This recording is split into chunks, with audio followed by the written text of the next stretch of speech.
a great one. They usually have a big bin near the front door, and it'll say plastic bag recycling. And when you do that, we can pass these around. Your recycled bags, when recycled correctly, will make this lovely composite lumber, which is extremely expensive, highly waterproof, and Trex is the company that does it. If anybody here, adults, have heard of Trex decking, it's gorgeous. Trex? Yep, I can show you. You can. You guys want to pass this around on that side? Yep.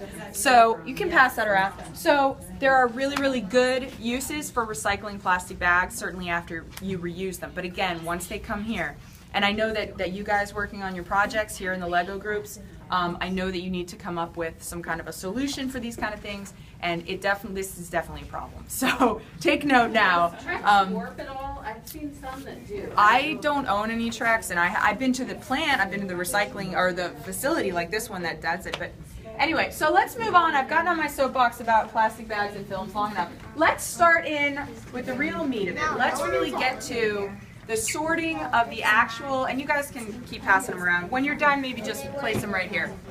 So now that we've gotten all the pre-sorted items out, we've gotten out as many contaminants as we can, we're actually going to start isolating each of those, each of those recyclable materials by kind so that we can get them alone so we can bale them with others of their own kind. Does that make sense? That's literally what this whole place does.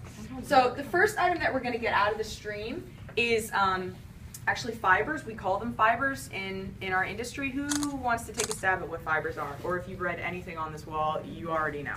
Right here. Paper? Yes, paper products, right? So paper, newspaper, junk mail, books, phone books, cardboard, etc. Right? Anything that is plant fiber based is considered a fiber. And the way we get this stuff out is essentially, so we talked about that little road where all the recyclables are traveling on their little road. They're going to get to a point where they're going to follow the road onto large rotating discs of various kinds.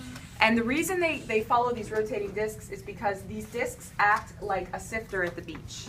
Obviously, we've all played with sifters at the beach, right? You pick up, you've got sand and shells, you lift it up, the sand and the small things fall through the holes, and what we have left on top is the large things like shells, obviously. Same exact concept. What happens is the large flat items like your fibers and your cardboard and your boxes are going to bounce around. You can see it happening right here. They're going to bounce around on top of those screens, where between the screens, the small holes make for great ways for these smaller items to just drop down onto a new road where they continue on to their sorting station.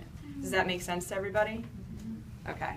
Yeah, it's actually pretty amazing. We can move down the line. It's actually amazing the different types of sorting that we have going on here. I was actually shocked when I started working here, but it really is pretty fun.